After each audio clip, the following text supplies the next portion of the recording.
So, Yes. greetings to one and all. What? I welcome you all for 3 days international virtual workshop on academic writing and research skills, Thank you very much. Thank you jointly very organized by International Research Academy of Arts and Science, Belgrade, Republic of Serbia, and IRASA Branch India in collaboration much. with Cape Comoran Trust India and Lavender Literary Club India. Yes, yes. Thank you. It's my pleasure to welcome our chairperson, Dr. Richa Ranjan ma'am, BA LLB, LLM, PhD, MD University Rohat, Diploma in Labor Laws, Postgraduate Diploma in Human Rights, and certificate course in Negligence and Laws, has been heading Swami Devi Doyle Law College for the last commendable years and has 24 years of relevant experience in legal field. She has got highly acclaimed academic and administrative credentials. She is a passionate about providing education to every class of society and has played significant role in helping the student development essential transferable skills and many indispensable as well as commendable personal qualities armed with strength and dignity. She always speaks with wisdom and delivers faithful instruction to students and faculty. She has surprised research leading to LLM and PhD degrees. She has published numerous research papers in legal journals of national and international repute. She has been a team leader throughout her professional career by organizing various co-curricular activities like legal aid clinics, mock parliament, moot courts, etc., and always inspired students to go for legal aid camps and workshops in rural areas. It's my pleasure to welcome you, ma'am. Over to you. Thank you. Good evening, everyone. Warm welcome to everyone on the board of 3-day international virtual workshop from 28th to 30th June. And today is the inaugural session, jointly organized by International Research Academy of Arts and Science, Belgrade, Republic of Serbia, and IRASA Branch, India, in collaboration with Cape Comoran Trust, India, and Lavender Literacy Club, India. The topic is research on academic writing and research skills. I welcome Dr. R.S. Rain, Sylvester President, Cape Comoran Trust, who is having vast experience of research from last 9 years, and he is the research supervisor of Department of English. His academic and professional ability is highly fascinating and captivating. He has authored and edited more than 10 books, acted as resource person, and chaired many sessions, participated in more than 30 workshops and seminars. And the list continues. Today, due to some prior commitments, he is unable to join us. Now I welcome Dr. Shelja, hailing from humble background, working as Shahid Captain Vikram Batra Government College, Palampur. She is associate professor over there, and she is having the experience of 17 years of teaching, more than 21 articles published, and attended more than 50 conferences, symposium. She has presented 32 papers in international and national repute, and she has got Best Researcher Global Award, Researcher Excellence International Award by Social Science Research Community, and list goes on. She is the convener of this event, today's event, and she is the international coordinator of Cape Comoran Trust India, and she is the country director of IRASA India branch. I welcome Dr. Shelja to say a few words. Thank you so much, Richa ma'am. And I'm feeling very lucky. We are doing first time. We are doing work together in collaboration. I'm part of both associations, Cape Comoran Trust India as a international coordinator and as a country director of International Research Academy of Arts and Science Branch India, and it's a very special opportunity for all of us and I hope we will learn a lot from this event, and best wishes to all. Thank you very much. Thank you, Dr. Shelja. Now I welcome Professor Weldick, who is the president of International Research Academy of Arts and Science, Belgrade, Republic of Serbia. He is the perfect person for today's workshop. He finished elementary and high school BCS and MCS of architecture and 2 PhD. He is having 2 PhDs. The first title of PhD is of Urban Environment Management. He gained in 2013, and second PhD degree in the Science of Environmental Protection he gained in 2016 from the Faculty of Applied Ecology, Futura University. And so we are surprised today. In today's time, 1 PhD is so difficult to attain, and you're having two degrees of PhD.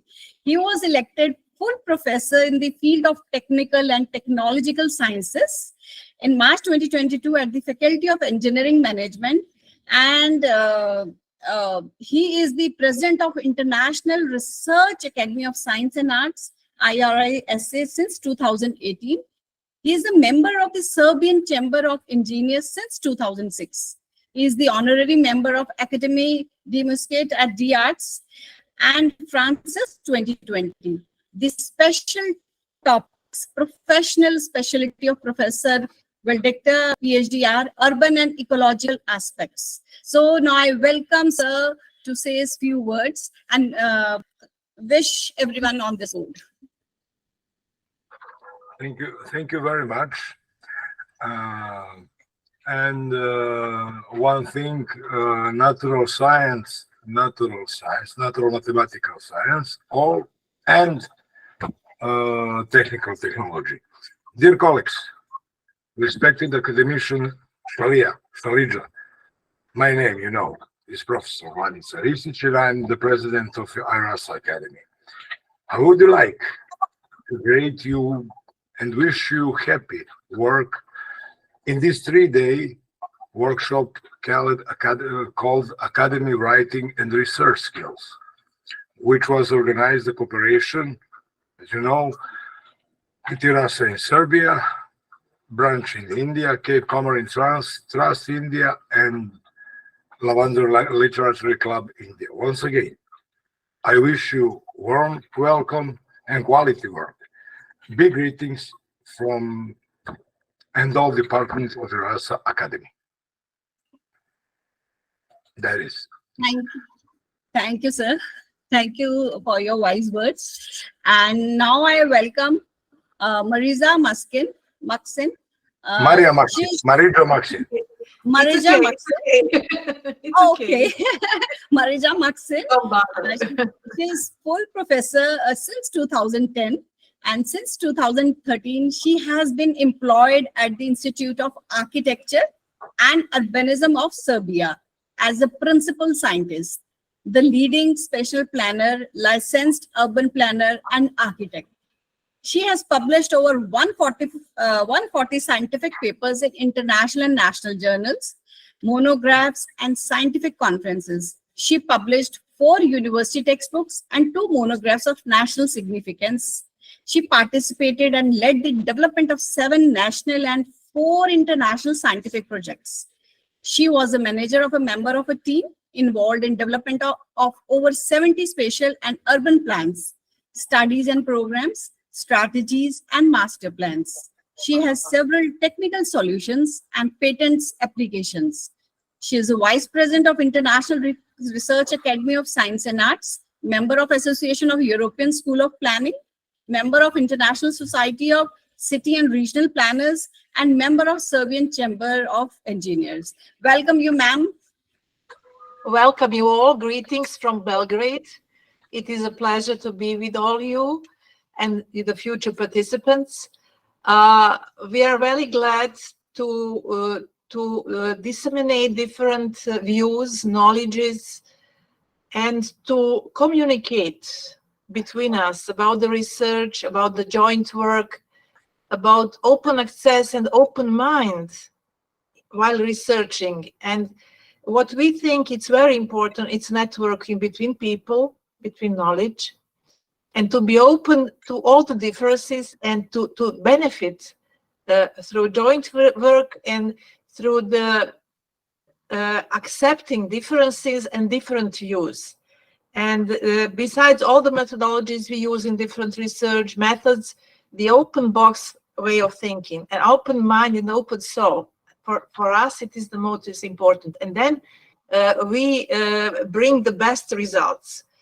And this is what our academy is devoted to. So we welcome all the people, we welcome all the initiatives, and especially this kind of research and dissemination of way of thinking, learning, research, and all informations we can gather and exchange between us. Thank you, and good work, and I hope you will enjoy all in this. Thank you. Thank you for your wishes, ma'am. Thank you. Now I welcome our academician, Professor Vida. She did her PhD in 2010 from the Faculty of Agriculture, University of Belgrade. And in 2002, MSc degree from the Faculty of Technical Sciences, University of Novi Sad, Republic of Serbia. And 2000 was specialist degree in Biological Sciences, Faculty of Natural Sciences and Mathematics, University of Novi Sad and Republic of Serbia. And in 1998, she graduated at the Faculty of Natural Sciences and Mathematics. And she was appointed as a research associate in 2012, senior research associate in 2017, and a principal research fellow and professor in 2021. She works at the Institute of Field and Vegetable Crops, Novi Sad, since 2000. Dr. Vera is the coordinator for the cooperation in front of Institute for Field and Vegetable Crops with the Biotechnical Faculty, University of Montenegro. And she is the member of Scientific Editorial Board for the international and domestic journals. Welcome, ma'am.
Welcome, Dr. Vera. Yes, ma'am. Actually, she's not in the meeting. We have to play her audio here. Okay. So I have some technical issues, please. Okay.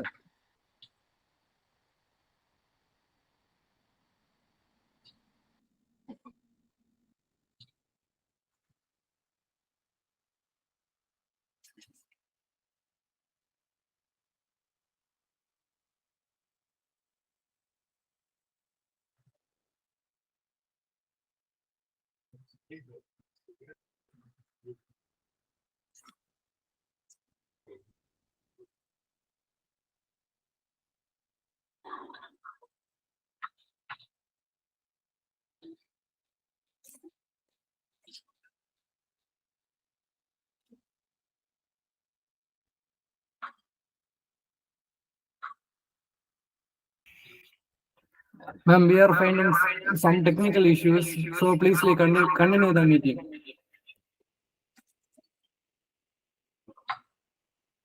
Okay. Okay, Vladika sir, is it possible you can share her PPT, Dr. I think, Vladika? yes, Okay, I'm please, here. sir, please. And wait for 1 minute, please. Vera, the recording our voice and hello for all. Wait to found. I'm sorry.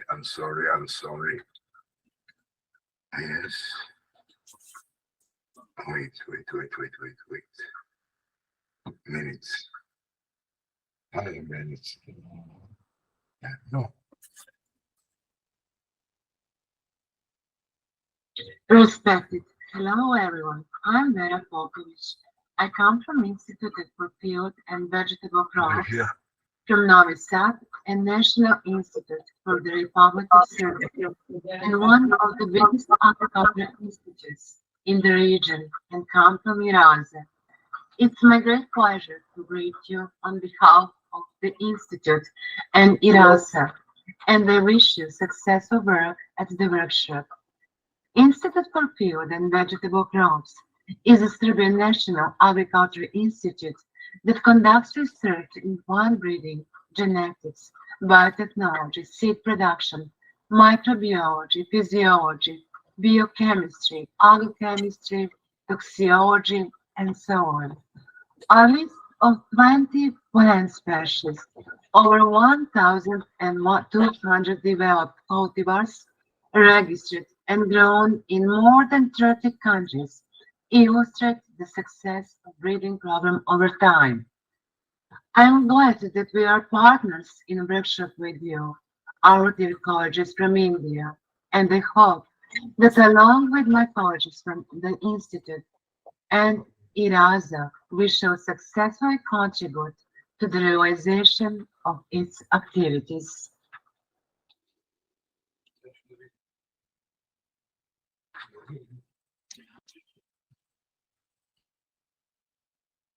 Now, welcome.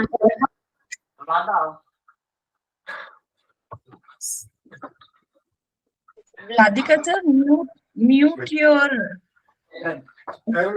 Everything okay? I have.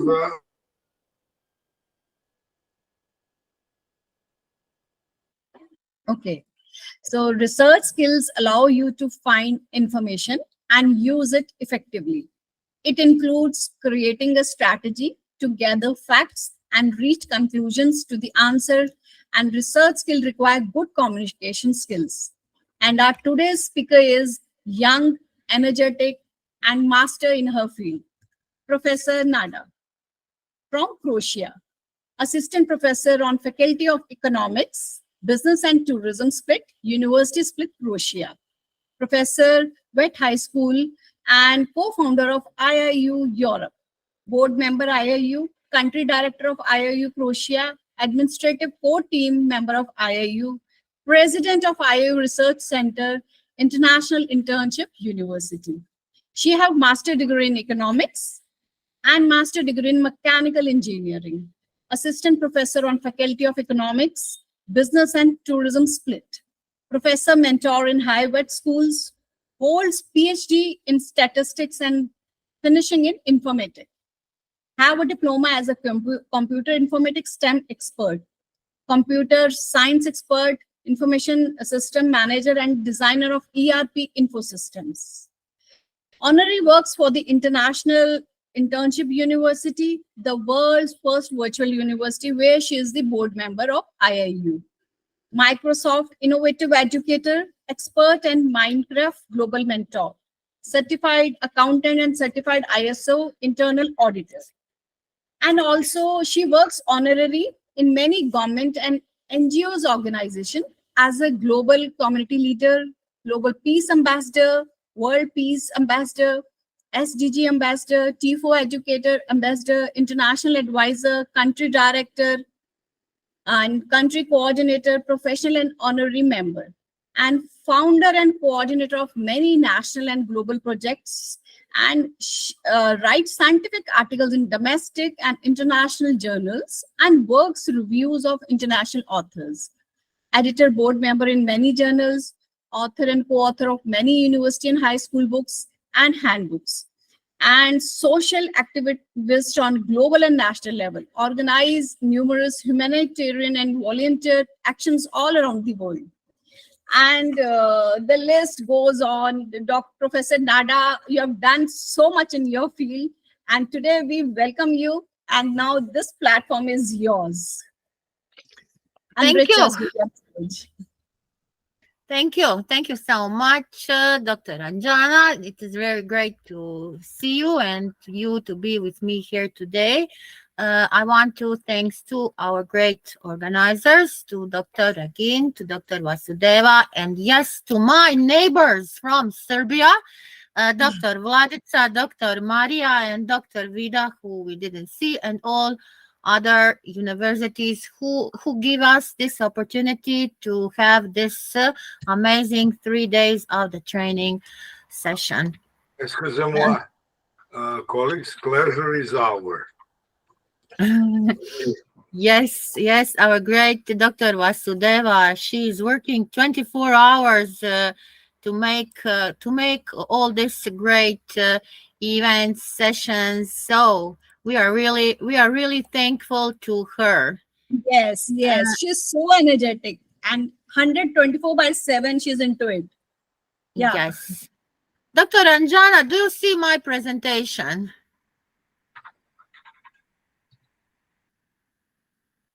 Is my presentation visible? No, Do you see my presentation? No, we don't see. no, What's not visible. No, we can see. I can see. No, we can't see. Okay.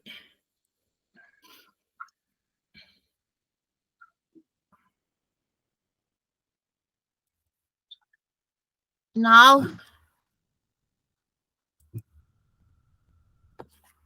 is it visible now? Yes.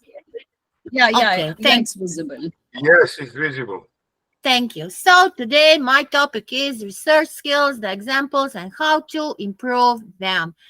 Coming from the University of Split, Faculty of Economics, Business, Tourism, working also in a higher school, honorary at International Internship University.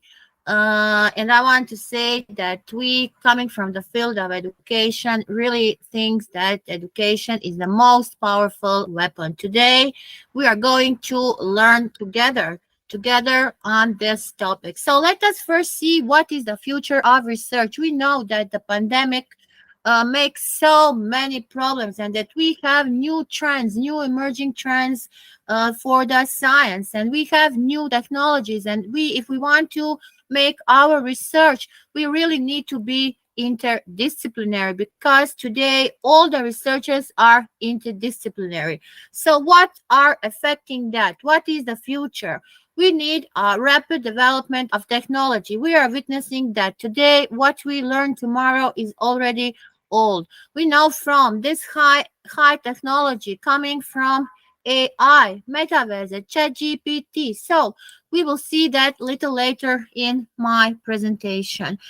Today, a big focus is on this interdisciplinary research. Why? Because we don't need to be from the field of the medicine, but we can make, like example, if we are experts in artificial intelligence, we can make so many new researches, so many new solutions for like example, AI in the medical. And we know that today for us, the medical field is very important for all the fields, for everything. And there are so many requirements for that field. So interdisciplinary research is important.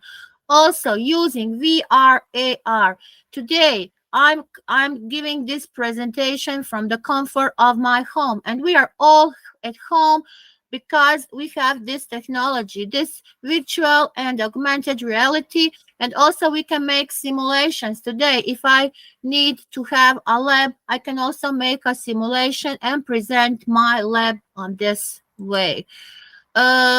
We need to be open for all the practices. So collaborating, communicating, as Dr. Ranjana already said, that are the skills what we need to have. So many practice we need to make, I think we need to make theory in the practice, because today the students don't have nothing from the theory if we cannot give them and help them to build that in the practice.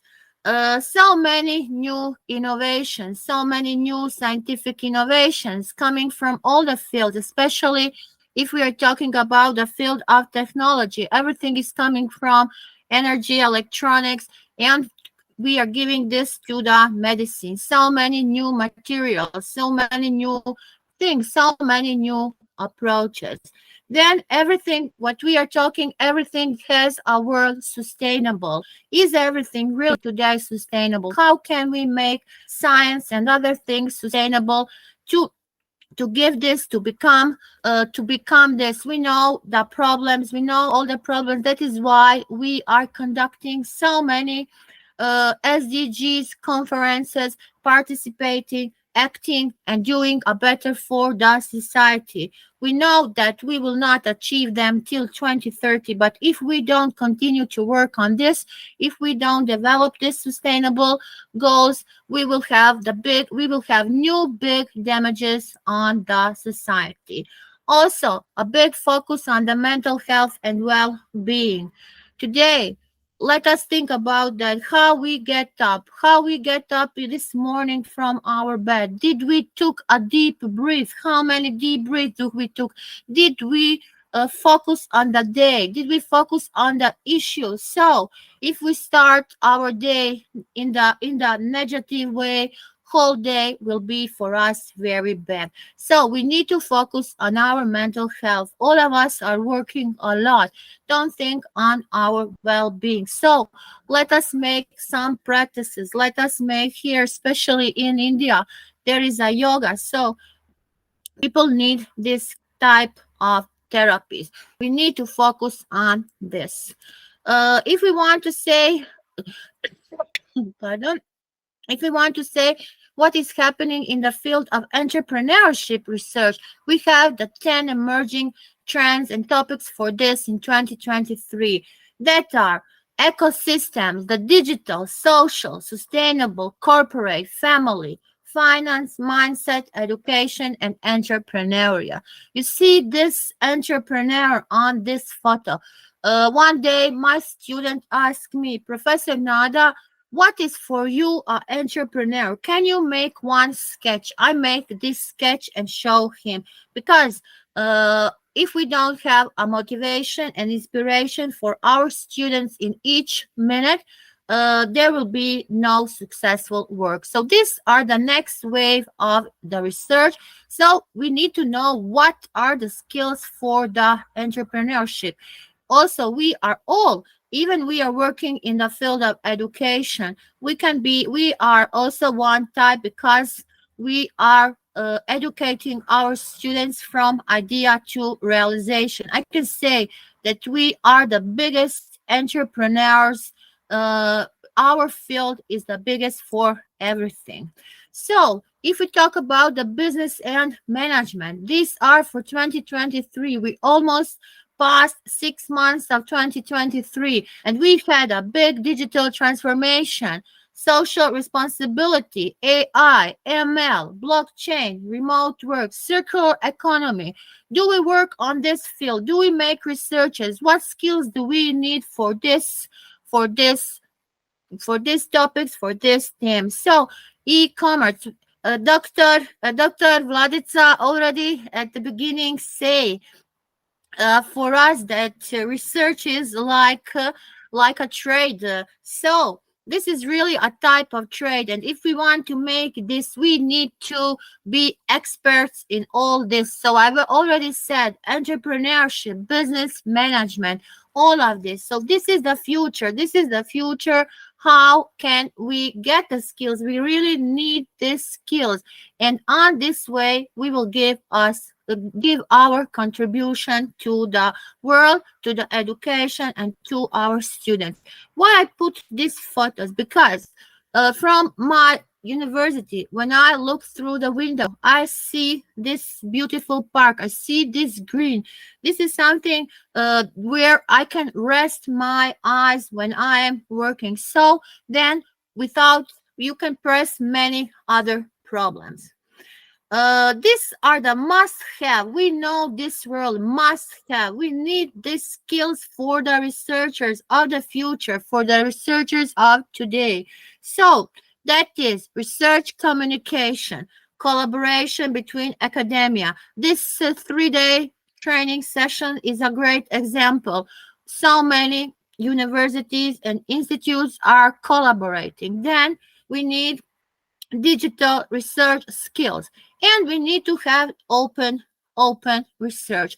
What is it? That is really vital. That is really vital for us, for our work, for giving a positive contribution to the field of education and research. If we talk about the demand skills, these are the 10 most top demand skills. So what will I here say? Leadership, project management, analytical skills. When we look, research is on the 7th place. But the first is management. If we are not a good manager, if we don't communicate good, if we are not a good leader, if we cannot make from this sales, I can say, if we cannot make a good, successful business, then we can also not have a research. Teamwork is at the 10th place, but teamwork needs to be, I can say, more beyond this list. Hard skills. We know that we have hard skills and soft skills. These are the 10 most hard skills in 2023. So, when we make a research, we know that we have quantitative and qualitative, that we need techniques, we need tools, that we need a methodology, that we need a strategy. So we need to have for all that hard skills and soft skills today, especially if we are making the qualitative, and if we are comparing it in the technological field. These are the skills: software development, SQ language, Python, Java, and this is all coming from, we know that it's coming from the AI and other technologies. So cloud computing, what can we do today without the cloud computing? So we need outcomes. We need outcomes, and they are coming from, we need to take care about the research ethics. The research ethics is very important. So then we can have new researchers, new collaborations in new area of the research. So that is our right. That is our digital right, developing this. In my country, we are part of European Union. So we are today following this. We have this ethics by design approach, but not only Europe, in the whole world, we need to have this design approach on ethics, and it is also taking care about the protection of promoting the new values. If we talk about the education, we know that we need to have, we have so many values, and we need to promote that values. We are talking about the advancements. If we want to say first advancements is that technological advancement. If we, like scientists, if we, like educators, are growing technological, we will not have the problems, because we have a lot of changes. We have a lot of changes, and we are every day is a new challenge. So how to manage that? How to make data? We know for us collecting data is the biggest problem, because always we are getting that data late. So we need, when we start making our research, we want that data in the right second, but we cannot do. So many opportunities in the career. So many young students are like looking in the career to be a researcher. So it can be in any field. And I will say that today, especially when we are talking about the prices, today we know that we need a lot of money to conduct to publish our articles and to give a contribution to society. Before a few days, I read in one magazine that there's so many articles where the science only sign the name. They don't give a contribution to that article. So what is the sign for the youth? What is the sign for the youth when they are reading that somebody only put his sign on that research? Not only on the research, also on the books. So we see today so many, but we like science. I already said we don't need to do that. We need to take care about the ethic, what it means for us. So there are so many new trends and techniques for the researchers. We can make predictive analytics. I can say with MS Excel, we can make predictions using MS Excel. I can see, like example, the number of the population is from year to year is in my country. The youth is going abroad, so we can make predictions how many youth will come back to Croatia for, like example, for 10 years. So there are so many algorithms which we can make with this analytics and predictive analytics. We need to make a form, give that decision, giving this strategic decision, making this for the, we know so many challenges, so many opportunities, but always we have a risk. We have always a risk. So we need to take care about that risk, because everything what we start has a risk. Which digital tools? Today we need skills, we need knowledge for handling different digital tools. But our work is more faster, it is more easier if we are using and if we are user friendly with different digital tools. That is very important. That is very important for us. So here I put, we need to manage and share data. Then we need to manage the references. Then we need to connect with the researchers.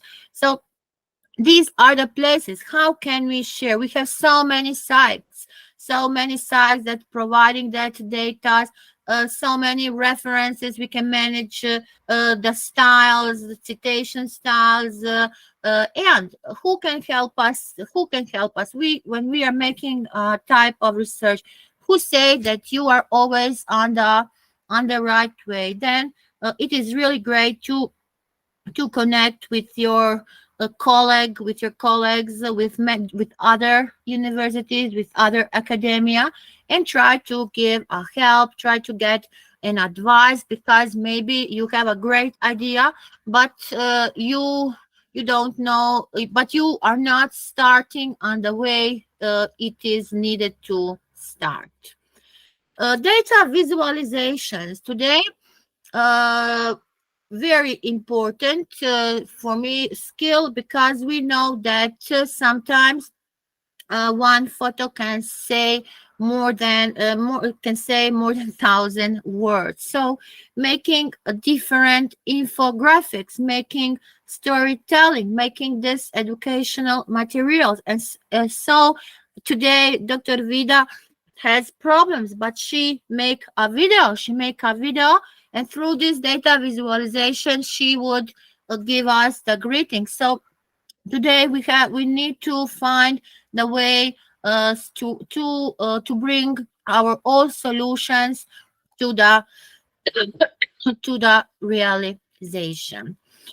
What can we consider? This infographics, we have different tools for the infographics, so I will show that later. So let us think little about this, that education is really the basis of our life, and We are starting learning when we are born, and we will stop learning and working on the day when we die. That is really true. That is really true. So I know how academicians think. I have a professor who has 86 years and he's still working because he cannot think his day would not be a normal day if he don't go to the university, if he don't talk with the students, give a contribution for that day. So that is really true for us, that we are really learning and working till the day that we die.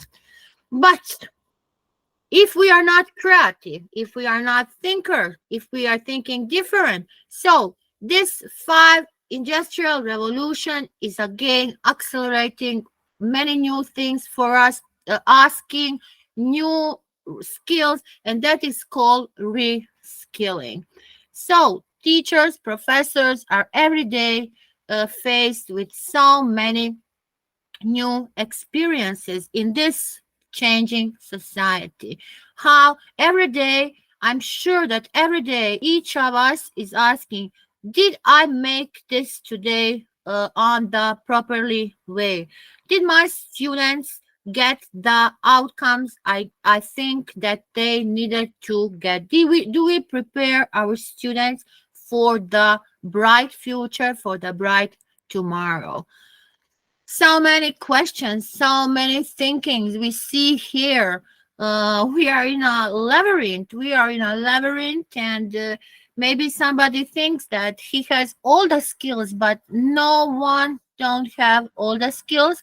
No one don't know everything. So lifelong learning for us is very important. That is the best way how to get the skills what we don't have, and we need to practice that. To get that skills, to get that knowledge. So here I want to say what was in 2022. 2022 and 2023 are not so much different. The same is that we need the self-grow ability, cloud computing again, leadership, and this is really same. So you see here in 2023 again, cloud computing, big data, video marketing. But we will see again this in 2024 also. So let us think about this frame. This frame for us, for our skills, is very important. This is the Council of Europe, which gives the policies for the stakeholders, the strategies for evaluation. And we have this digital citizenship, and we have these domains for the democratic culture. So we need values, attitudes, skills, knowledge, and critical understanding. That is important for us, for the research also. Not only skills, values, attitudes. That is important, and critical thinking. So we need to make a difference. We need to know the difference between the terms. Somebody say that digitization is the same like digitalization. It is not the same term. One is the process, another is ability. Then transformation. What is transformation? Transformation of our knowledge, transformation of our mindset. We need to have a positive mindset. A positive mindset will always give us this to make also a digital transformation. So see this skill here for the research. I'm again coming to the digitalization. Today, more faster, more easier is everything if we are in this field, experts. So technology is always giving the wings. Here, little reminder what it means for us. What is a 21st C skill learner? For C, communication, collaboration, creativity, and critical thinking. That are the new skills. That is something that we are also looking for the research, for the science. I cannot imagine education without science, without research, without technology, without innovation. So, I have an allergy in this time, so pardon. This model for us is important. This summer model, this summer, we know that we have the Bloom's taxonomy, and we have the high skills and the low skill. But in the field of research and science, this summer model is very important. If we want to make this modification is always for us very important. This is the Bloom's taxonomy for the digital technology, for the digital world, for using all the new digital tools. So we come to the modern approach, and this is this I-pedagogy wheel. If we want to analyze something, if we want to create something, if we want to give the outcome of remembering and understanding, then here in this circle, we can find the active verbs to explain this, like imagine, like rearrange. Then after these verbs, we make the activities. If we want to write a research, we need to find the activity, what to use for the research. And like a result are coming different tools. So we know, like example, if we want to put the data in the SPSS, especially if we are talking about the gender, male and female, first thing is that we need to make coding. So if we don't know how to code, how can we then put this in the SPSS? So everything what we don't know, we really need to learn. So I'm sure that each one every day finds something what stop him in his work. But we are researchers. We can find a way to solve any problem. So in this pedagogy wheel, we have so many new answers, because you see here, so these are our user-friendly digital tools. And after that, we get this thinking skills, higher or lower. How can I, if our students can't remember something, then they cannot understand. If they don't understand, they will not apply it. After applying is coming a phase more complicated, analyzing.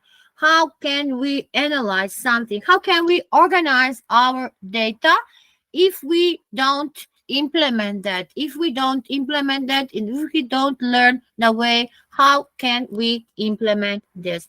And even each talking about the modern design, about designing, constructing, planning. So the creating is a higher order thinking skill. So we need to go from this lower to the higher thinking skills, and try to give this to our students, and not only to our students, and only this is also for us.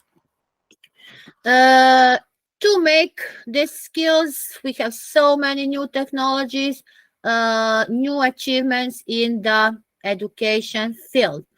I want to go and say that today this is we have digital transformation trends in education.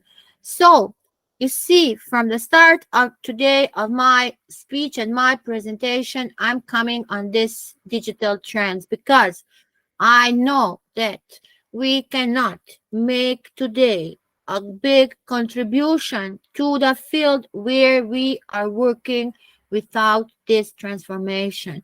So cloud-based, Internet of the Things, big data, VR, AR, and here we need to make a personalized learning approaches. What it means, we always have students with special needs.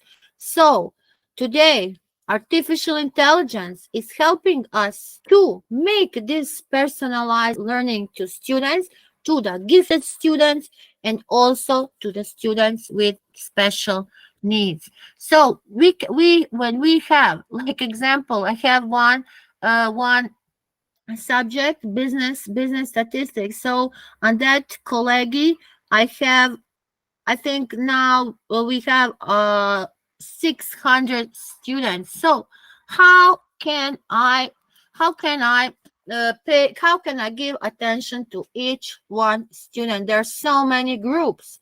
In one groups, especially we are doing that on the laptops. That is, we are making that statistics also theory and practical way.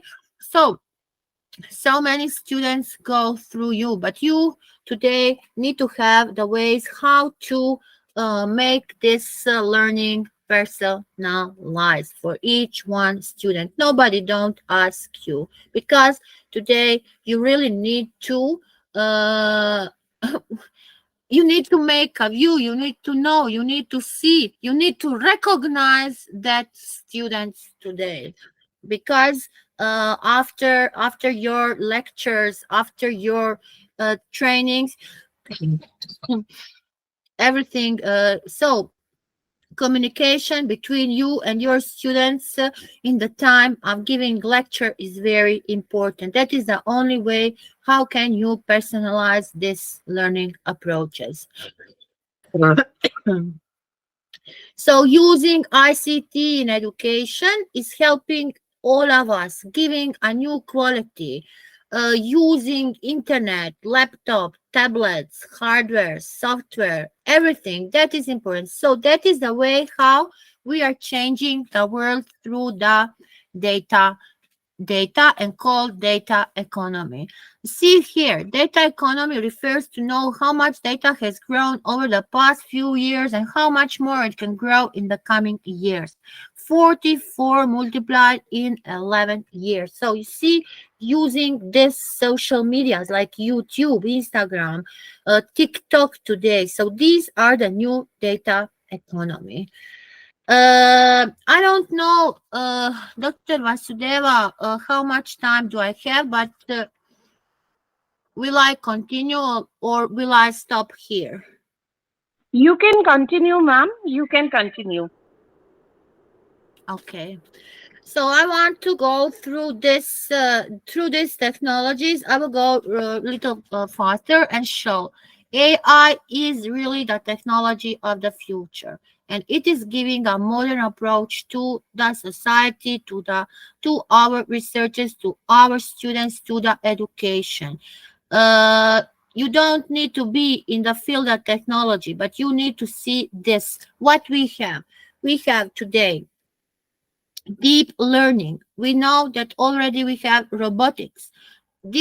Making these neural networks from the natural learning language. So simulations of these machines are using our voice, solving our problems, making plans, and learning from us.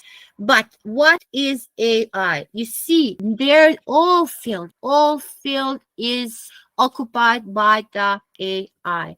And I'm at IIU, and at IIU we have these courses for the AI. But I want to show this, how AI disrupt or not disrupt education.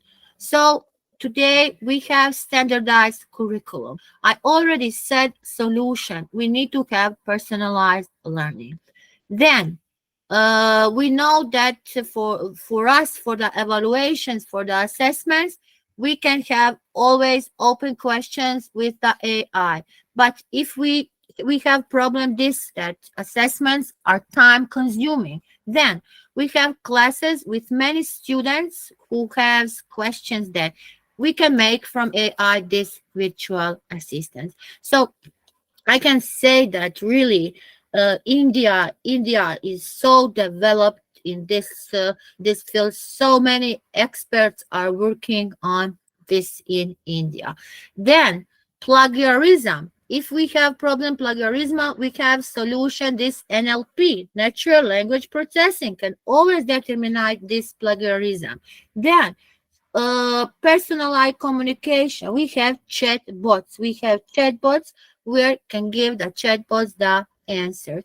So, I today think about this. How can we learn with, for, and learning AI? These are the three approaches. How can we implement this in our classroom with our students? Then, this is one example. I already explained it. Personalization. Then, tutoring. What it means, tutoring through the chatbots, and we can help the students to improve their skills and everything with the tutoring. Giving quick responses. It is possible 24 hours. Then here is one digital tool. This Slack is like I can compare Slack like MS Teams for you can make for your students group. So if you don't need always to use only Microsoft. There are so many digital tools that can transform your work. So you can get it very easy through the Slack. You can give your name for the company or the team, and this is one of the way how can you collaborate on the project, on something with your students. So trying with this, creating this, keeping always. So this is the Slack. Slack is really user friendly and it's free. So then chatbots and online ads. What it means, chatbots? Why they are giving us so many activities for making, searching, doing, monitoring. So this technology is always refining. Gamification, part of gamification. So if you little gamification, not a lot of gamification, but every game is a part of AI. Talking about this AI, we have this 8 ethical questions. So, is AI fair? Who is responsible today? So these are the this is talking. We talk again about the ethic, bias, liability, security. Are we secure? How can we protect anyone to access bad actors or so many bad actors around us? Human interaction. Do we really stop talking with each other? I think that we only communicate on the social medias, and today we are so occupied with our job, so we don't have time. Then this is very important. If we talk about the employment, will AI really get this rid from the jobs? I will say that I think human make this AI, and human will not get this to move the border. So wealth inequality, who benefits from AI? I can say this in the health field, it is really important. So can AI suffer? Can AI suffer? These are questions that we can talk whole day about this. So everyone has a different opinion about this.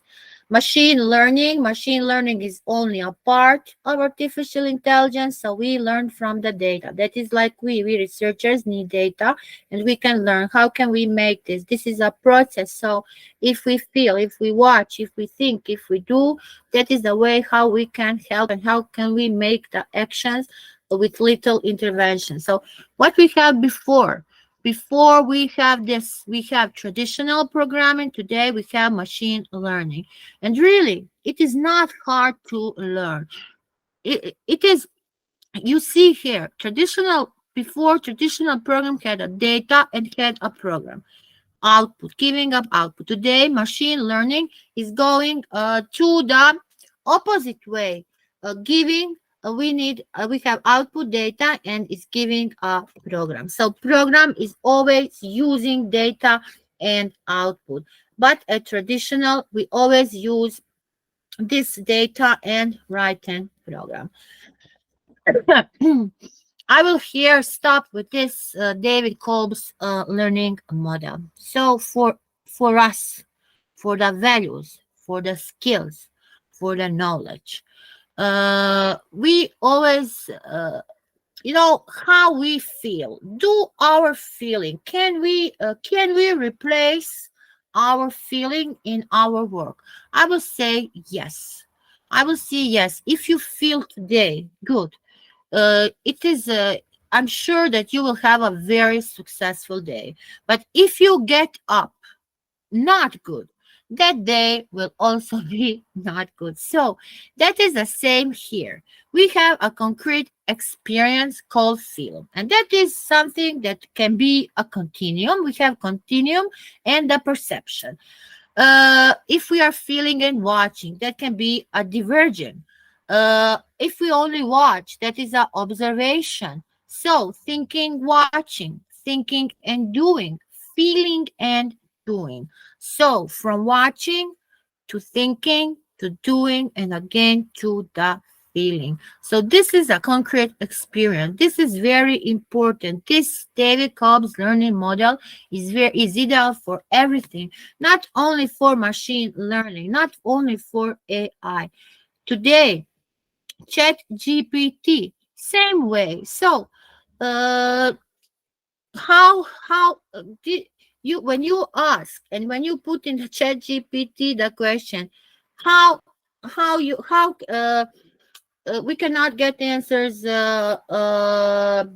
older than from 2021, but also you will never get the answer how you feel. But through this model, you will get, because if you don't feel good and if you don't do good, then you will don't come to the concrete experience. So that is also with us, with our experience, with our learning, with our knowledge. We need to always be motivated. We always need to follow the trends, the all emerging trends, and to bring it to our students. So that is the active way of learning, the active way of making observations. So I will stop here today. And next time we can continue, because this is for more than 1 hour. Thank you, Professor Nada. I've heard you earlier also, and today you have explained very beautifully skill to be learned in 2023. And you have explained about digital citizenship. You told that modern approach to education be taken and positive mindset is necessary for digitalization. And technology is, surely they are giving wings to fly. Thanks for praising India as well. I heard you. Thank you. Thank you. And you did comparison of traditional programming versus machine learning. Thank you for an incredibly informative and engaging presentation. Your depth of knowledge on the subject was truly impressive. Truly impressive. Your presentation was inspiring, thought-provoking, and you have a unique ability to connect. Yes, you're having a unique ability to connect with the audience and convey complex ideas in a relatable manner. That I've seen today and earlier also. And your passion for this and your passion for the subject matter was evident in every word you spoke. Your enthusiasm was contagious and left I think it has left everybody feeling inspired and motivated. Your expertise in this field shone through in every aspect of your presentation. It was clear that you have a deep understanding and experience, and it made the session all the more valuable.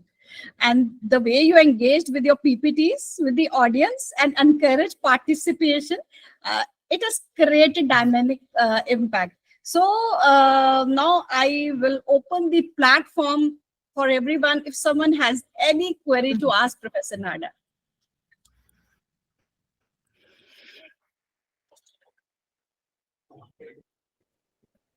I think you have explained so good. Nobody will have any question regarding this.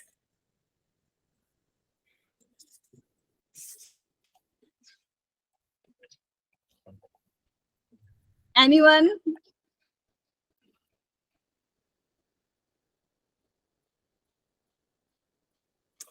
I think no one is there. And thank you so much, Professor Nada, for your beautiful presentation. Thank you. Thank you. You know, today also a great feeling. You are with me, Dr. Ranjan, Dr. Vasudeva, great audience, Dr. Vladica, Dr. Maria. You know, when you can talk with somebody also on your language, that is really great. I feel like at home today. Yeah, but I was hearing you were Dr. talking in... Vasudeva, thank you. Dr. Shalia, thank you.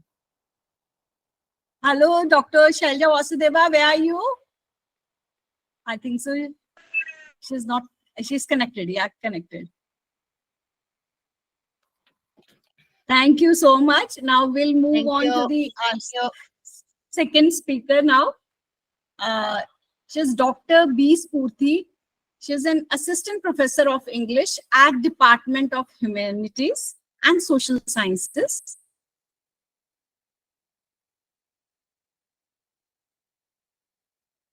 National Institute of Technical in English and foreign languages, experience in improving operations through curriculum development and employee training, driving performance improvement and training logistics. She joined the Department of Humanities and Social Sciences as an assistant professor of English in 2018. She teaches BTech and PhD courses here at NIT Warangal. She has organized and coordinated several workshops, including 1 national and 3 international conferences. Prior to joining NIT, she worked as a learning and development manager with corporates like ADP, Nalters, Genpact, NIT, and HSBC. Currently, she is working on 2 funded projects: Artificial Intelligence Virtual Lab for Developing Employability Skills, funded by ICSSR, and under the category Novel and Path-Breaking Major Research Projects. Welcome, ma'am. Welcome, Dr. B. Spurti, on this board. Good evening, everybody. Thank you very much for that elaborate introduction. Thank you. So I'll quickly share my presentation. And while I'm doing that, I would like to take this opportunity to thank IRASA Serbia, Republic of Serbia, and IRASA India for giving me this opportunity, and especially Dr. Shalja Vasudeva, who's followed up with me. And, you know, I was pretty much caught up today. Tomorrow it was scheduled, though my talk was scheduled tomorrow. I had requested for a reschedule, and I really thank the other resource person as well who agreed to this shuffle. Thank you very much. So please let me know if you're able to see my screen. Yes. Great. Thank you. Yeah, very much clear. All right. Yeah. Thank you. So if you are able to see my screen, if you're able to see me and hear me well, let me go ahead and begin my presentation. Very quickly to the audience, to the participants, you can either, I think, is chat enabled? Admin, could you please confirm if chat is enabled?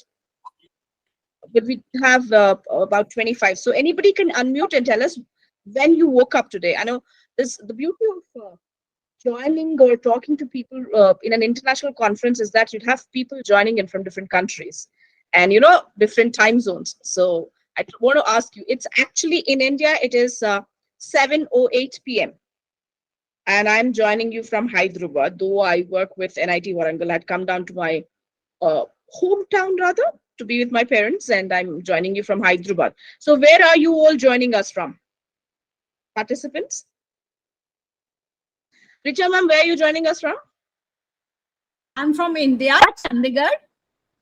Chandigarh, very nice. Okay, Shailja ma'am, where are you? She is from Himachal Pradesh, Palampur. I think so. Oh, very she, nice. she- Yeah, she's there in the call, but probably she's on mute. Okay, the other participants, where are you joining us from? And can you please tell us when you woke up? It's going to be very difficult for all of us. Yeah, yes, ma'am. I'm from Meghalaya, Don Bosco Dr. College, Manu is from Tura. Meghalaya. Yeah, I woke up today at 6:30 a.m. Very nice. That's very early. Okay, nice. Thank you. Anybody else? Ma'am, I'm from India, North Bengal, Siliguri, and I woke up today at 6 a.m. Very nice. Okay. How about the other participants? Ma'am, I'm from Alappuzha, Kerala, Hi. and I woke up at 6:30 a.m. You woke up at 6. Most of you are waking up at 6:30 a.m. I think I'm the one who woke up very late at 8. Okay. So let me ask you another question then. How many of you woke up and the first thing that you did was to reach out to your phone? Let's be honest. I think you can raise your hand. You can use the icon there right next to share. Okay. All right. All right. 2 of you. I'd raise my hand too. Anybody else? Okay, 3, 4. Right. First thing that we do as soon as we wake up is probably to reach out to our phone.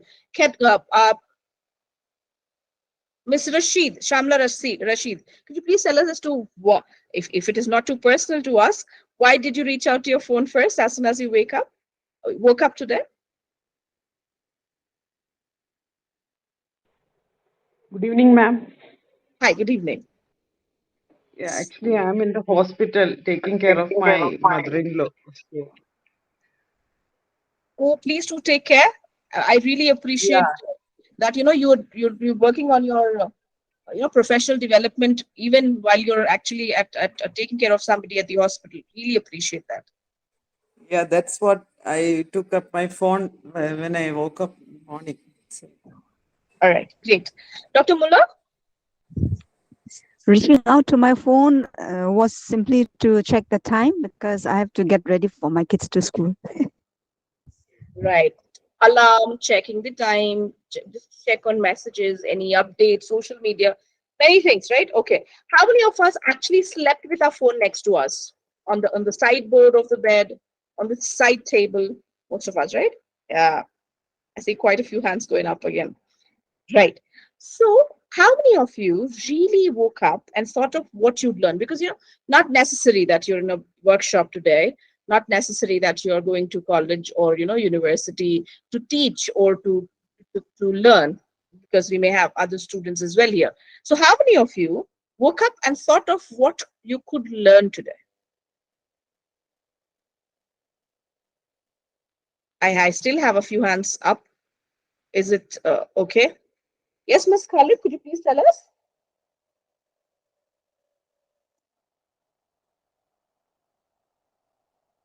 Haruna Ibrahim also raised the hand. Okay, very nice. I just want to ask you this. When we go, I tried to ask the same question to my students when I was teaching the new students, the students who come to NIT Warangal, which is one of the Institute of National Importance in India. We organize induction programs, and when the new students had come, we conduct induction program for about a week, and then I asked about 1,100 students this question, and I was surprised that only about 3 or 4 hands raised, and only 3 or 4 students were even willing to know what, or even interested in knowing what they'd be learning that particular day. All they reached out to their phone was to talk to their friends, set the alarm or turn it off, or check for updates on social media, check for messages, all those things that we did. So my question to you all again today is, have you heard of the race between technology and education? Because one good thing about going second in an FTP is because most of the information is already shared by Professor Nada this evening for us. So yeah, So I can directly jump to the topic. So you tell me, have you heard of the race between technology and education? Anyone? There is a race, constant race between technology and education. And my follow-up question to you will be, who won the race today in your life? Was it technology or education? I want to see if the chat is enabled. No, chat is not enabled yet. So you can either say T for technology or E for education. You can unmute and just say it. It would have been nicer if chat was enabled, but that's all right. Admin, is there any possibility to enable chat now? Admin, is there any possibility of enabling chat now? Yes, chat is enabled. Please either type T for technology or E for education, based on who won in your life today. Okay, most of you said T, technology, technology, technology. Okay, okay. There is always this constant race, and we people in academia want to make sure that education wins over technology. Ms. Roy, thank you very much. In your life, education won. Great, wonderful. We need more people like you around us. We need more students to think like you. Great. So there is a very strong relationship between education and technology, as in when a new technology was invented, as in when an industrial revolution happened, as in when a new technology came into existence. Education always wanted to upskill our students on it, right? So let's try and look at the relationship or the impact that technology has on education. I'm going to play a video right now. It is a 3-minute long video, but very informative. I'm going to come back to you with a question, because this video is not complete. We all together will complete the video. Okay, please let me know if you're able to. There's no volume as such, but then if you're not able to hear it, I mean, then there is no content, nothing is spoken, but there's some music and data that is presented. So please let me know if you're able to watch the video and able to hear it as well. History of technology in education. Okay, were you able to hear it? Somebody unmute and confirm. Yes. Yes. Yes, Okay. ma'am. Yes.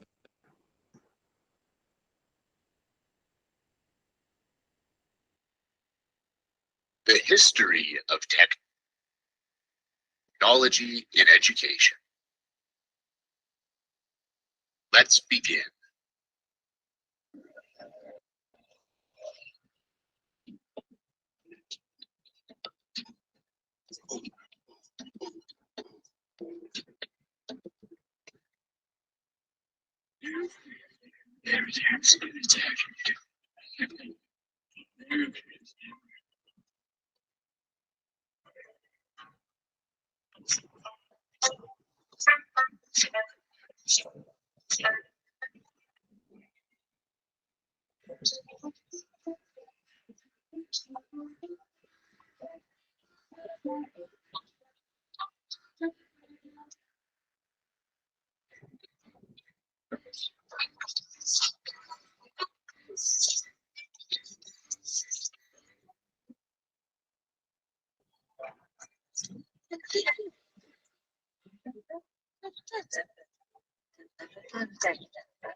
How are you to shape the classroom?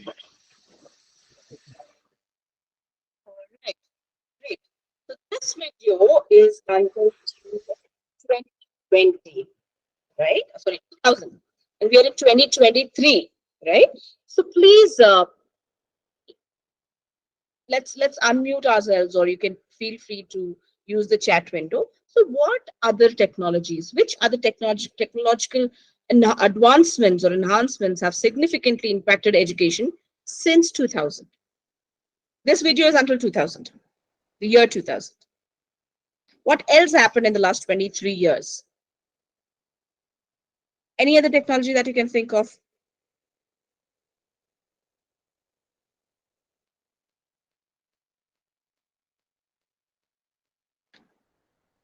Ms. Roy, you raised your hand. Is that because you'd want to answer the question? Ms. Ashtami Roy. No, ma'am, no questions. Okay. No. Were you trying to answer that question? Because I see your hand raised.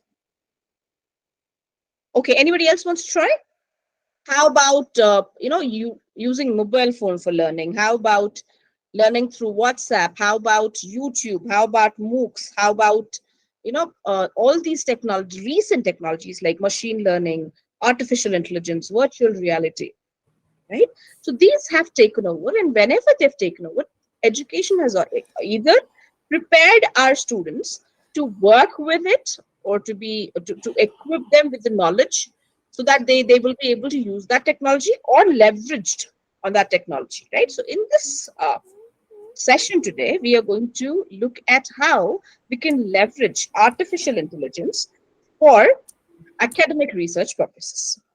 That is also the title. So examples of AI in tech education are basically, you can use AI for translation and language learning. We can use AI for writing, for early childhood education, for teaching and tutoring, right? So thank you for that introduction to, again, I'm Spurti. I teach English for students. I teach English for technical communication and scientific communication to students at NIT Warangal and elsewhere who are either doing their BTech, MTech or PhD programs at NIT Warangal. My research interests include AI for education, virtual reality in education, gamification and of language learning, and task-based language teaching.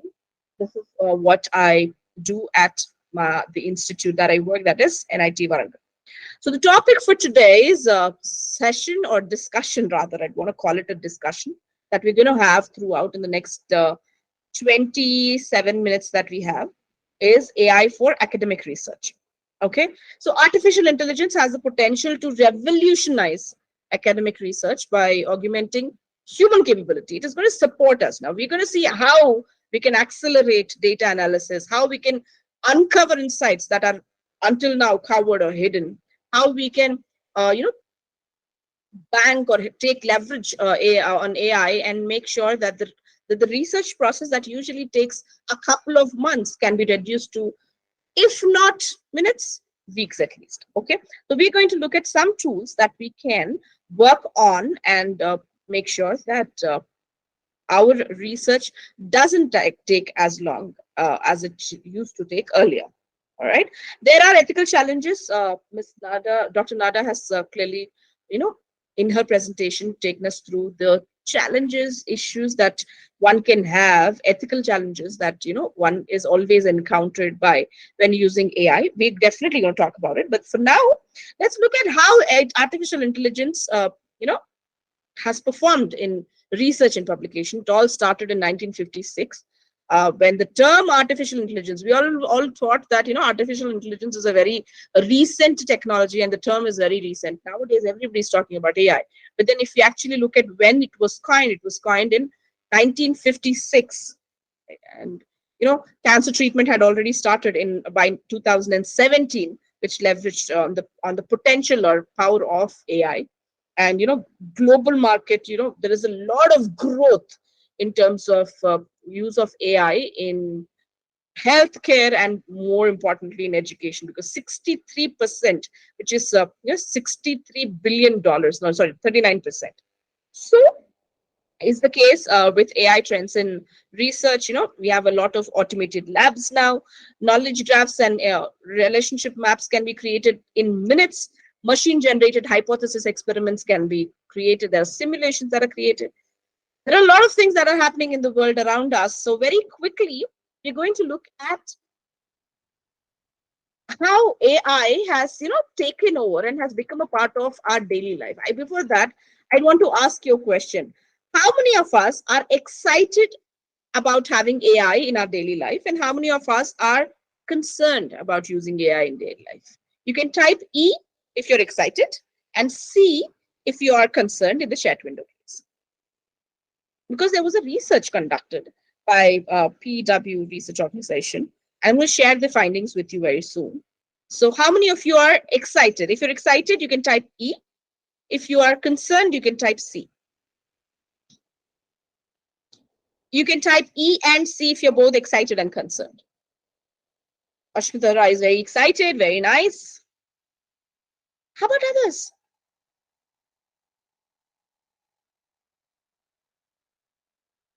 Okay, so there was research conducted, like I said, by Pew Research Center in 2022 December, and it showed that more than 38% of people were concerned that AI was increasingly becoming a part of their daily life, whereas only 15% people were excited that AI was becoming a part of their daily life. For example, you talk about something at home, or you have Alexa or Google Home at your home, and you talk about it, and you just realize that when you open your Instagram or your Facebook, you'd have suggestions.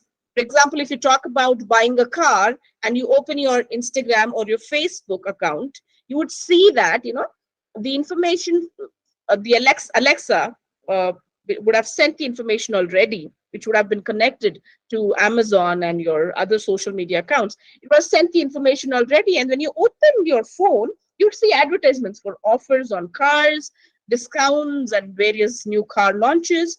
So is the case with clothes. So is the case with other accessories that you'd want to buy. Right? So people were getting more and more concerned about it than being excited.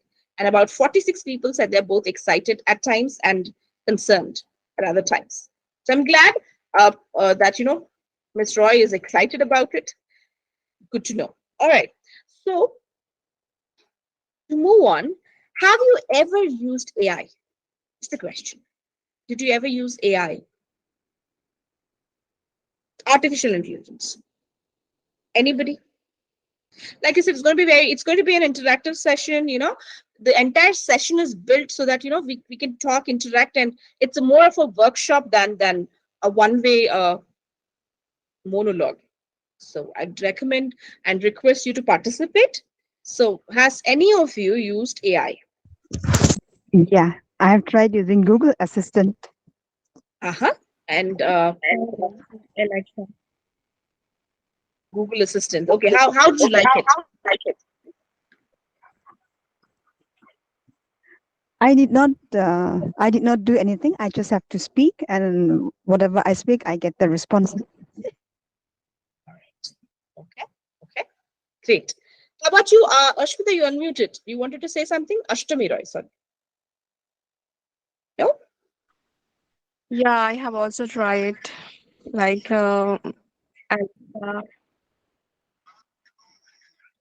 Google Assistant. I record it and then try to search something different through Google Assistant. Very nice. Okay. So going Have you tried, anybody tried Chat GPT? Buzzword. Everybody's talking about Chat GPT today. Anybody tried Chat GPT? You can raise your hand. No?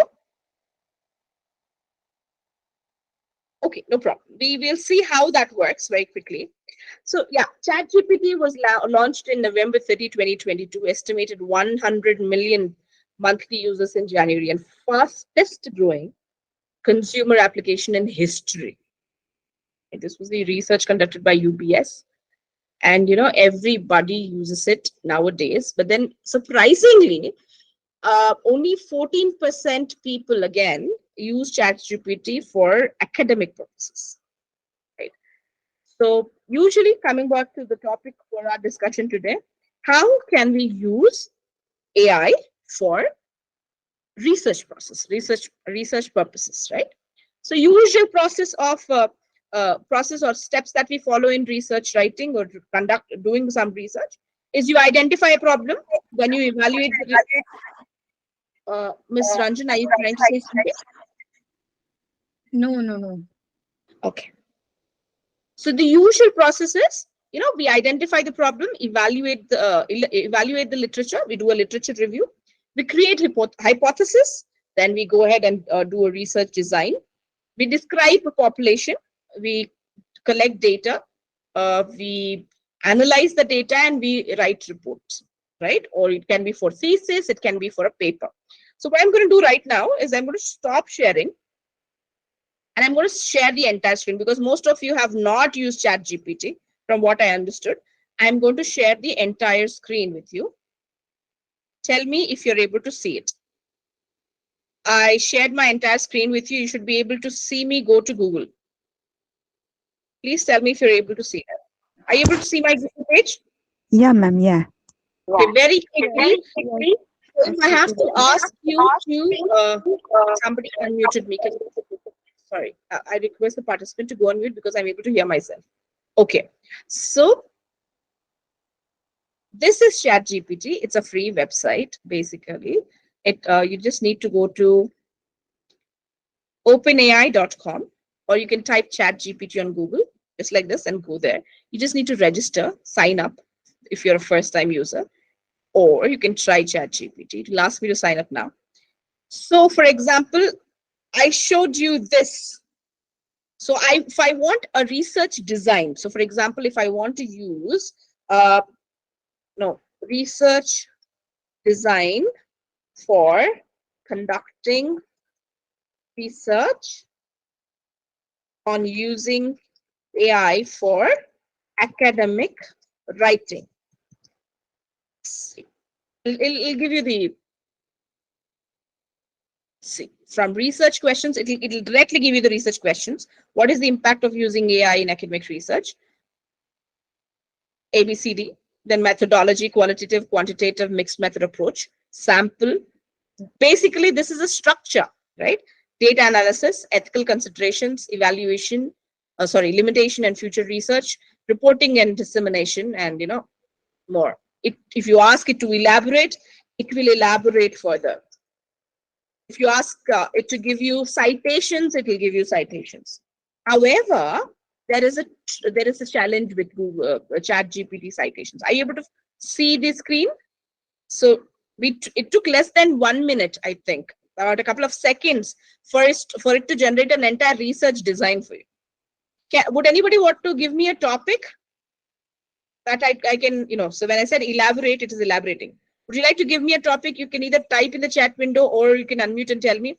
And let's see how long it will take for us to get a research design for your topic. No? You don't want to give me a topic? So we're going to look at other tools just like this. We're going to look at other tools today. So let's move on. So these are about 10 tools that I'm going to share with you for each step of research process. So for literature search, there are these tools. I have already shared the PPT with the organizers, and I'm sure you'll be able to get access to the PPT. There are tools for writing assistance. You can take a screenshot if you wish to. I'm going to take you through a few tools today. given the paucity of time, we're going to look at about 5 tools today. For grammar and paraphrasing, apart from Grammarly, you also have Quillbot, PaperPal, citations, you know Manly very well. There are other tools. For illustrations and for data quantitative analysis, most of us use Excel and other tools, you know. However, there are AI-enabled tools, free tools that you can use. And you know, the entire process, which usually takes up to 2 to 3 weeks, if you actually sit on it and complete the task, can be completed in a couple of minutes. And qualitative data analysis is extensive. You know, it takes a lot of time, especially if you have you know, voice recordings, if you have interview recordings, if you have video recordings. But these tools can really help you. We're going to look at some tools today. So as I mentioned, we will explore AI tools for academic research, which serve 3 purposes. To start with, the first is literature search. So like I told you, ChatGPT can give you, you know, literature review articles. Are you able to see me? Can see my screen on the above? Yes, ma'am. Okay. It will give you topics, but there is a catch. So it is giving you something, right? But there's a catch. If you actually look at some of them, while there are you know, links given, sometimes ChatGPT can put you in trouble. If there are no scholarly articles available, it will make them up. It will give you dummy articles, dummy links. So please don't bank directly on ChatGPT. It can be very useful. It will give you a list. It can give you 100 articles with the details and author names. Basically, it will mimic the structure and give it to you. But then when you actually go and search for those articles, you may not find them. Right. So in that case, what else can be done? For the first and the most important step, once you finalize your research topic, is literature search. So there are 2 tools that you can use for literature search. The first is Elicit and the second is Explain Paper. If you're all with me, can we go to Elicit and see how it works? Are you able to see my screen? Yes. Great. So Elicit.org is a very simple and useful tool. Again, it is free of cost.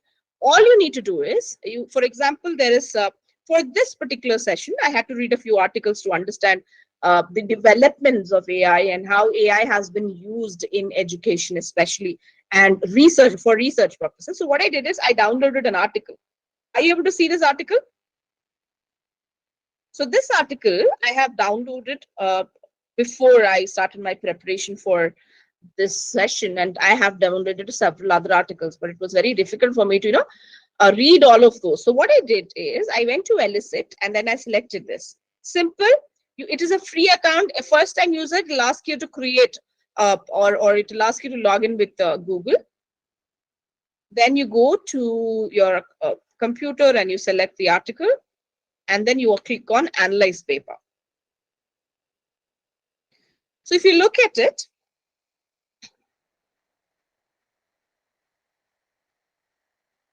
it will give you, you can have questions. What did they test? It will give you the answer. Who were the, how many participants were there? Who were the participants? How many? Can I trust this paper? It will give you all the information. You can directly go there, okay?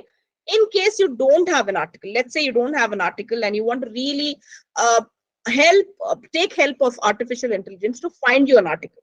Then what I would do is, I'd want to go here and I want to, do you see the search window? You go there and say AI for academic research.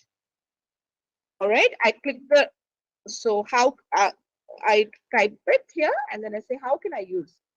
How to use AI for academic research.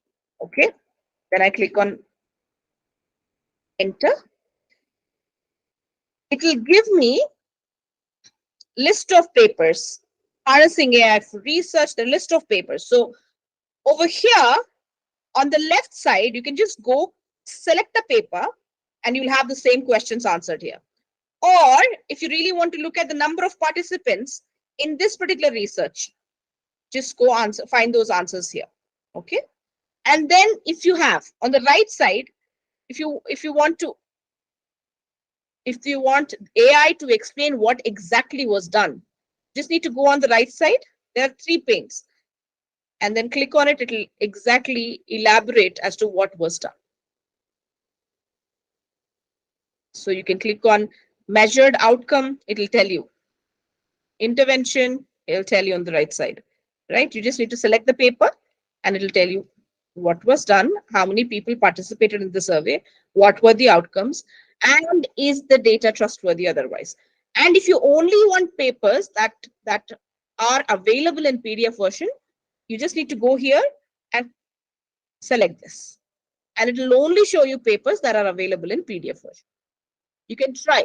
Just click on this and it will take you to the full paper. So your literature search becomes a lot simpler, easier, and more than search. At one click of a button, you'd exactly know how many people, how many citations, what was the measured outcome, how many participants participated, what is the summary of the abstract or introduction, any part. You can just ask it to summarize things and it will do it for you. So this is the first tool. Are we clear? Can we move on to the next tool if you are able to follow me as to how we can use it?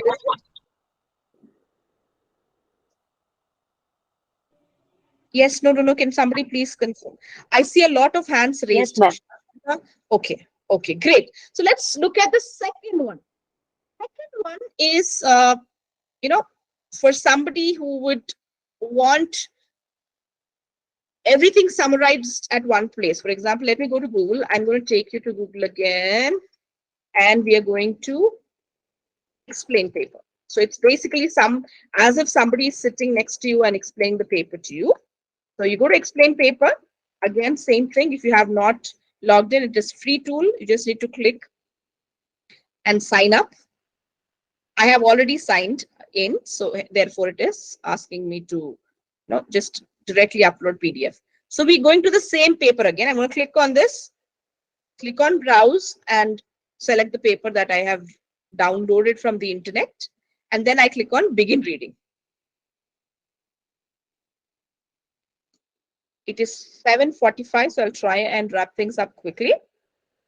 Okay, so the beauty of this is you don't want to read. For example, I'm going through this paper and I see that, this particular line that I'm reading here, since 1956, we find different hypothetical understanding of artificial intelligence that are affected by chemistry, biology, linguistics, mathematics, and advancements of AI solutions. I'm not able to understand what this is. So I'm going to highlight this. Okay. And then I will ask it to explain it.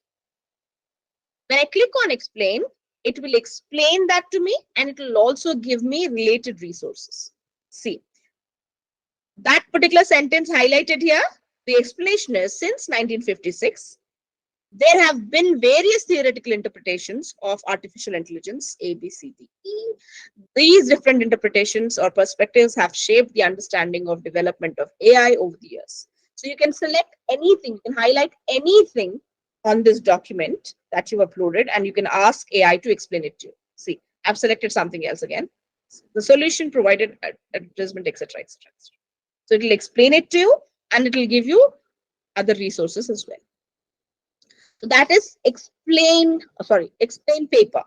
And this is for somebody who's not able to follow the paper very well, if who's not able to, if your paper is very, very informative, but then it is not well written, or if you do not have the time to read the entire paper, you just want to take one, citation and you want to understand what kind of research was done there, probably you can use explain paper. It's a very useful tool, again, for research purposes. So that's with literature search. With your permission, can I get a number 1 in the chat window if you're all with me? Because I get really scared. I don't know. Can somebody type number 1 like this in the chat? Chat is disabled again. Okay. Can we move on? Can somebody unmute and tell me if you're good with it and if you can move on? Yes, ma'am. Okay. If you were a part of wait, thank you. If you were a part of my earlier talks with Cape Cameroon, you would have known how Humata can be used. Humata is another beautiful tool like Elicit and Paper Explainer, but then Humata will explain you words and it will give you other resources as well. Please, the recording should be available on internet, on YouTube, for you to know how Humata and several other tools can be used. I am not repeating the tools that I have explained in the previous talks, so that you get to know more tools when you follow the videos on YouTube. Next is grammar and paraphrasing. Most used tool for grammar and paraphrasing has always been Grammarly. Apart from Grammarly, you also have Quillbot and PaperPal. For example, let's go to internet again. So that was Paper Explainer. So I'm going to Google again. Okay, Quillbot. Quill bot is the tool that I'm referring to. It's a paraphrasing tool. Again, very simple. All you need to do is copy paste sample text. For example, you want to, let's go to the same article and I'm going to copy this particular paragraph here. And I want AI to paraphrase this for me. Or you can take any of your documents if you have, if you would have written something and you want to make sure that it is very well written. So, I'm going to go back. This is something from last time, sorry. Okay. It already copied, so I copied it. So I'm asking you to paraphrase. See, it is paraphrasing.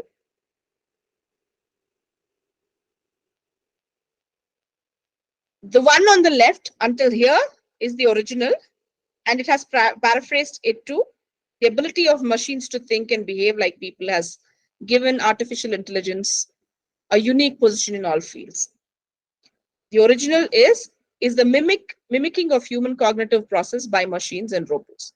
So paraphrasing made simple. Now you don't like it, you click on rephrase, and then it will rephrase again for you.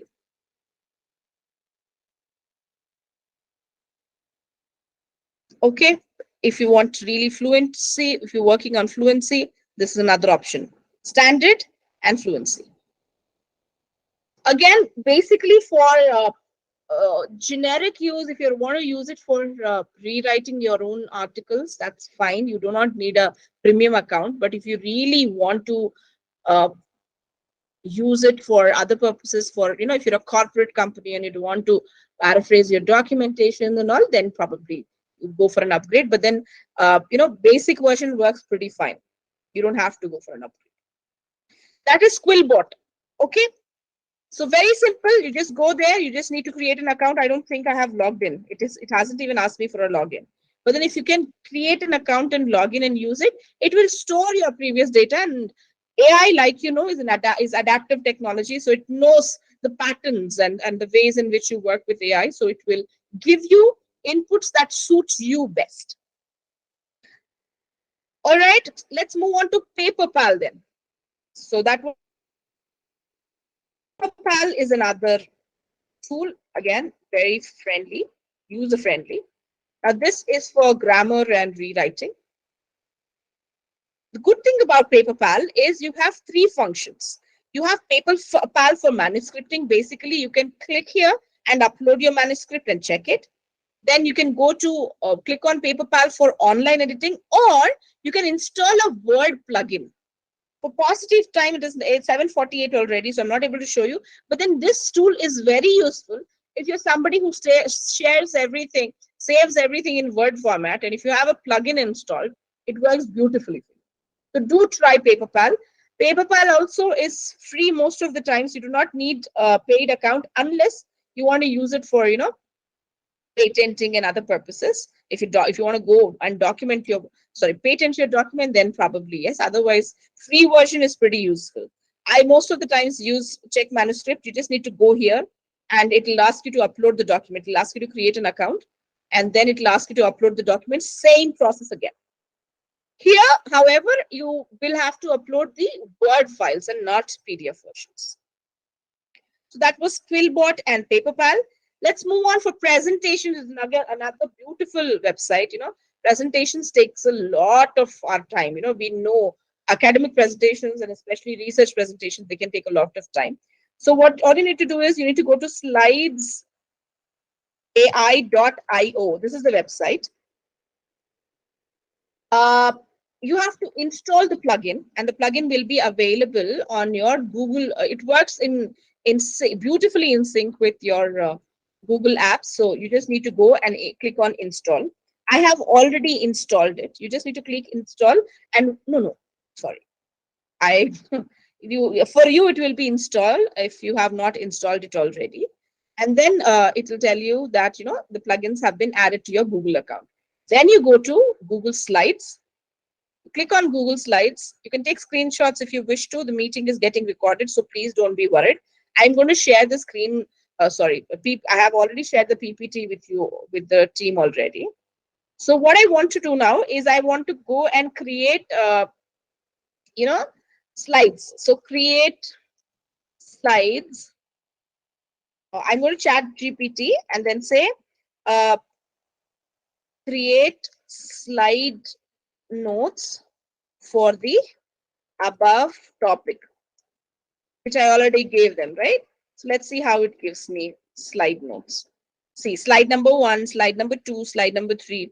It is telling me what slides, what information I need to add for me to create slides on topic or title using AI for academic writing. Okay, so I'm going to copy these instructions probably until page 4. Okay, and then copy this. I'm going to Slides AI and I'm going to paste this here. Then I'm going to extensions. Your slides AI extension would have been added here already. Then you click on generate slides.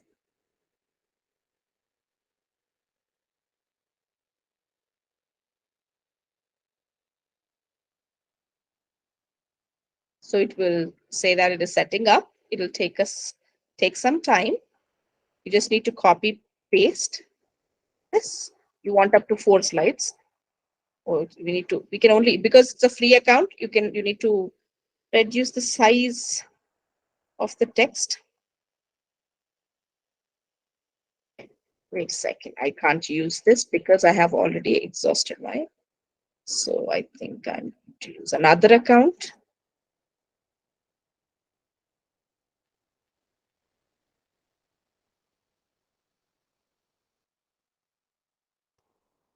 I am worried that the chat window is closed and I'm not able to hear any of you. Can you please tell me if you're all with me? Yes, ma'am. Yes, ma'am. So I'm going to another account so that, I was about to click on show password. With that, I didn't. Okay. Okay. Thanks. Now.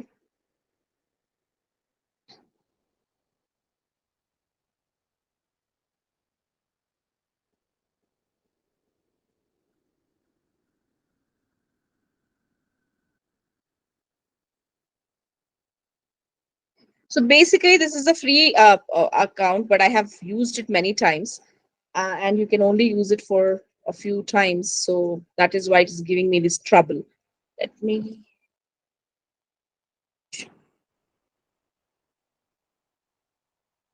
Okay, let me see if I have slides.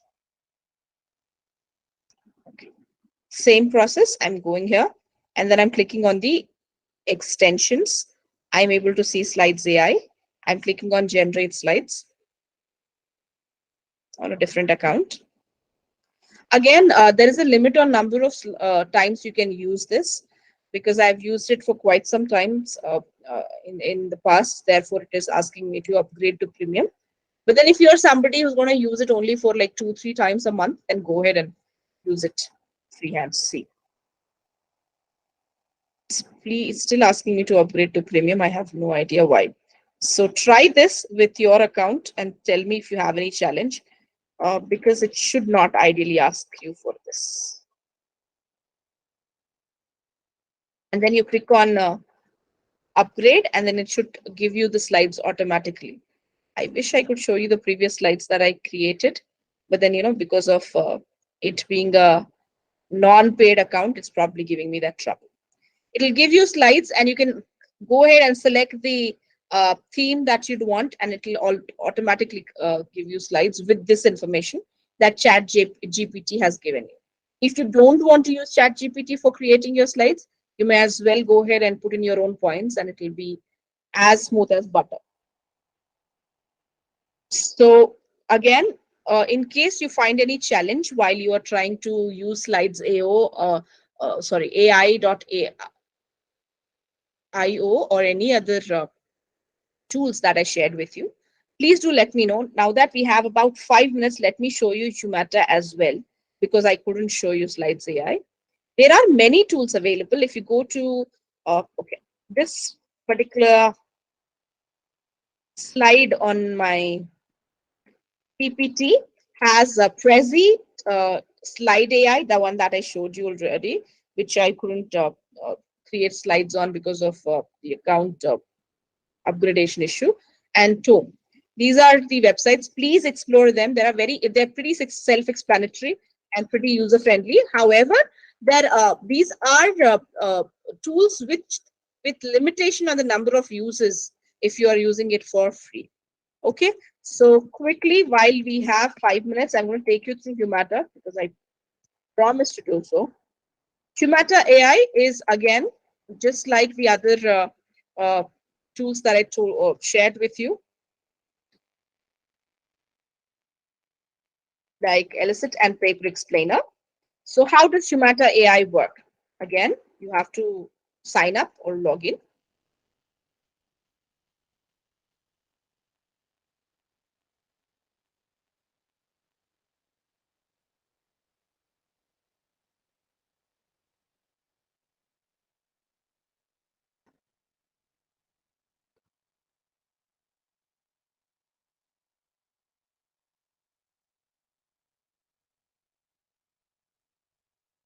Once you log in, you can upload a file. I have uploaded a few, and then you click on Ask.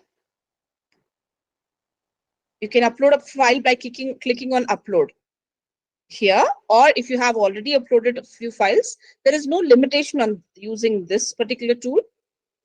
You can go and ask any question. For example, if you want to ask a question on when was the paper written? Simple question. Let's see if it's able to answer. See, it will highlight as to when the paper was written. It says the paper was written in 2001, and it'll also give you links to the page, right? If you can ask questions like how many participants were involved, what kind of data analysis techniques were used, you can ask it any question. Humata is like a chat bot with you, where you can chat with your PDF. There is another tool called Chat PDF that also works in a similar way, but Humata is very user friendly that way. So to quickly sum up, we looked at two tools, Elicit and Explain Paper for literature research or literary search. And we also looked at how Humata can help us find answers on PDF files. And then we looked at Quillbot and Paperpile for paraphrasing. And for presentation, we couldn't look at Slides AI. However, I recommend that you please go and download the plugin and try it yourself.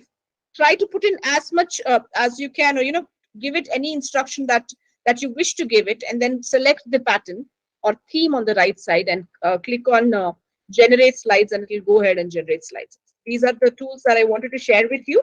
In case you would want to know about the other tools that I have mentioned on the previous slides, you can always write to me.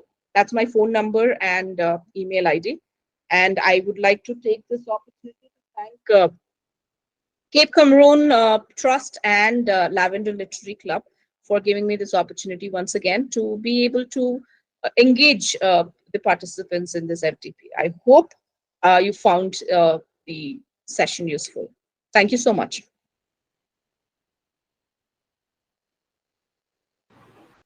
Thank you, Dr. Spooty. Thank you, ma'am. Thank you, ma'am. Highly informative. Pleasure. I'm glad. Anytime. I'm going to stop sharing the screen now so that, we don't have as much distraction. All right, great. Thank you, Dr. Spooty. So we were today captivated by your storytelling skills. The way you shared personal anecdotes and wove them into the topic made the presentation both engaging and memorable. Yeah, everybody was interacting. So the skill of the presence had a profound impact on the audience which you are having today. They all were interacting with you. So I appreciate the way you broke down the complex concepts and made them accessible to everyone in the room. And your ability to simplify and explain the topic so much easier to grasp. And you, in fact, we have provided them your mail ID as well. If somebody is confused or they are having any question, they can ask you. Very nice. And the examples and case studies you shared during your presentations were incredible and insightful. And they brought the subject matter to life and provided practical takeaways for the everyone. Yes, and the way you connected your presentation to real world examples, what you do after waking up and everything, they all are very, very, they seems to be very, in reality, the real world examples and current trends made it highly relevant and applicable. And it was evident that you understand the practical implications of the subject matter. And very well said that there is constant race between technology and education. This was the main point which was said by you. So now I will open the platform if someone has any query regarding this. Anybody can ask if they are having any questions.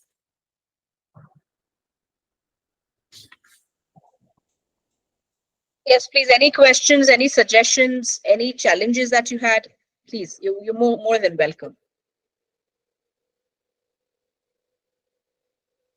Your presentation was so clear and delivery was so concise. I think nobody is going to ask. Any query?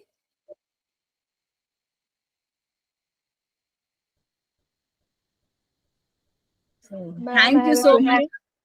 Yeah. Ms. Khalid, yes, please go ahead. I would like to know about the ethics side of using such tools for research.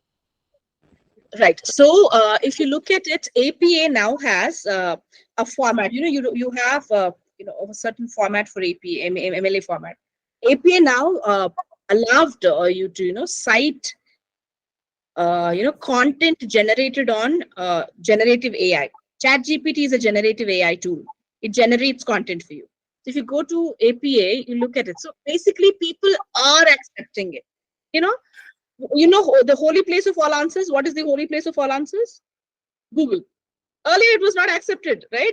We never agreed to what Google said, but now we are incorporating Google. We are letting people work on Google. We are going and searching for data on Google. There will be a time in the future most of the papers will be written using generative AI. It is a matter of acceptance. Again, like it told you at the beginning, if you look at how ChatGPT works and how it generates, citations or literature references by mimicking the structure. If you go ahead and cite it, for example, you're sending a research article for publication, or if you're sending one for conference presentation, you will cite a dummy article. Obviously, the paper will be rejected. So you'll have to use it, with a pinch of salt, that like we say, right? You'll have to take it with a pinch of salt. You'll have to make sure that you go back and do your literary search on other tools like Paper Explainer or the other tools, Elicit or other tools. Do not bank on AI. For example, there is this question that I had once asked AI: if 5 people complete a task in 4 days, how many days will 10 people take to complete the task? Go and ask the same question, any such question on generative AI, and it gave me a silly answer. It said 12.8 days. I wish I could share the screenshot with you. First of time, please try doing it, because our jobs are definitely safe. They say that, AI is going to take all teachers' jobs. No, AI is not as smart as we are, so definitely not going to take our jobs. But then, yeah, we have to use our intelligence because real intelligence is far more superior than artificial intelligence. So when we use our real intelligence to use artificial intelligence, quote unquote, leverage artificial intelligence for our research work, I don't think it should be a challenge, but then we shouldn't bank on it completely. And then, take credit. Like we say, plagiarism is basically taking credit for somebody else's work, and AI is somebody else. It's not us. So as long as you're quoting, you're all good. Thank you, ma'am. Well explained. Thank you. You're welcome. Thank you for that question. Any other questions, suggestions, anybody?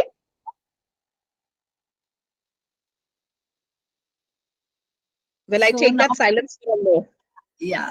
So now that's clear. Nobody can compete with the human mind. Absolutely not. Yeah. No. Yeah. Nobody. So thank you, Dr. Spurti. It was a knowledgeable session. And now today I sign off over here and will continue with the second day of international workshop. Till then, namaste from India to everyone. I sign off. Thank you.